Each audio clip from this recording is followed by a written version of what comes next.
హల్లెలూయా. యేసుక్రీస్తు నామములో అందరికీ హృదయపూర్వక వందనములు. ప్రత్యేకమైన సమయంలో ప్రత్యేకమైన రోజు యొక్క వాగ్దానంతో మీ ముందుకు వచ్చినాను. దేవుడు ఈరోజు మనకు అనుగ్రహించిన వాగ్దానము నిర్గమకాండము 14వ అధ్యాయం 14వ వచనము. యెహోవా మీ పక్షమున యుద్ధము చేయును, మీరు ఊరకయే ఉండవలెను. హల్లెలూయా. ఈ వాగ్దానం ద్వారా మనకు విజయం కలుగును గాక. ఆమేన్. ఇచ్చిన వాగ్దానం ఏంటి? యెహోవా మీ పక్షం యుద్ధం చేయను. హల్లెలూయా. దేవుడు మన పక్షాన్ని యుద్ధం చేస్తాడండి. దేవుడు ఎందుకు యుద్ధం చేస్తాడో తెలుసా?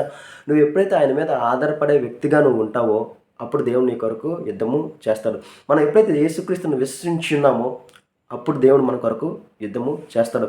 చూసుకున్నట్లయితే ఎర్ర సముద్రం వరకు వెళ్ళారండి. ఎర్ర సముద్రం వరకు వెళ్ళాక వారికి మార్గం అనేది లేదు. ఏం చేశారు అక్కడ? ఆ పరిస్థితిని దేవునికి అప్పగించారు. అప్పగించక ఏమైంది? ఎర్ర సముద్రాన్ని 2 పాయలుగా చేశారు. హల్లెలూయా. మార్గం లేని స్థితిలో వాళ్ళకి మార్గాన్ని ఏర్పరిచి ఉన్నారు. అటు రీతిగా నీ జీవితంలో ఎక్కడైతే అవకాశం లేదనుకుంటున్నావో అక్కడ నీకు అవకాశాన్ని ఇవ్వబోతున్నాడు. హల్లెలూయా. ఆకాశం నుండి మన్నా కురిపించారు, ప్రార్థన చేయగా. బండ నుండి నీరు కురిపించారు, ప్రార్థన చేయగా. ఈరోజు కూడా నీకు ఏదైతే అవకాశం లేదో, అవకాశం లేని స్థితిలో దేవుని వైపు చూడు. నీకు ఎక్కడైతే అవకాశం లేదో అక్కడే దేవునికి విజయాన్ని అనుగ్రహిస్తాడు. హల్లెలూయా. నీకు సమృద్ధిగా, హల్లెలూయా, ఎలాగా? కొంచెం కాదండి, సమృద్ధిగా దేవుడు నీకు ఇవ్వబోతున్నాడు. హల్లెలూయా. ఈ వాగ్దానాన్ని బట్టి నువ్వు ఎప్పుడైతే అడుగుతావో అడిగిన సమస్తాన్ని దేవుడు నీకు ఇస్తాడు. నీ అప్పు ఐశ్వర్యంగా మారబోతుంది. నీ అనారోగ్యము ఆరోగ్యంగా మారబోతుంది.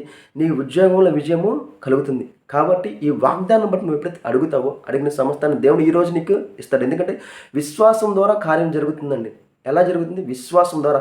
ఇచ్చిన వాగ్దానాన్ని పట్టుకుని నీ విశ్వాసం ద్వారా ఎప్పుడైతే ప్రార్థన చేస్తావో దాంట్లో విజయము కలుగుతుంది. నువ్వు ఉన్న పరిస్థితిని వైపు నువ్వు చూడకు, నీలో ఉన్న దేవుని వైపు నువ్వు చూడు. హల్లెలూయా. ప్రార్థించుకుందామా? స్తోత్రం స్తోత్రం. మహాప్రేమ గల తండ్రి, నీకే వందనాలు స్తోత్రాలు చెల్లించుకున్నాం దేవా.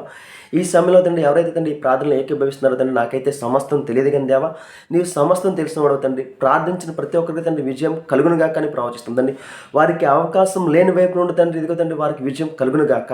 ఇదిగో తండ్రి వారి ఇటువైపు నుండి నా పరిస్థితి అయిపోయింది, నాకు ఎవరు సహాయం చేయలేరు, నేను ఒక్కనే ఉన్నాను, నాకేంటి పరిస్థితి అనుకుంటున్నారో ఆ పరిస్థితిలో వారికి సమృద్ధిగా మేలు కలుగునుగాక. నజరేయుడైన యేసుక్రీస్తు తండ్రి ప్రతి అనారోగ్యం తండ్రి ఆరోగ్యంగా మారునుగా కానీ ప్రవచిస్తుందని. ఎవరైతే నాకు ఇక ఆరోగ్యం లేదు, మొత్తం అయిపోయింది, నా పరిస్థితి అయిపోయింది అనుకుంటున్నారో వారికి ఆరోగ్యం కలుగును గాక. డాక్టర్స్ కూడా వీరి వల్ల ఏది కాదన్నారు దేవా. వైద్యుడికే వైద్యుడు, పరమ వైద్యుడు నువ్వే అన్నావు తండ్రి. వారికి కావాల్సిన సమస్త సహాయాన్ని అందచేయండి తండ్రి.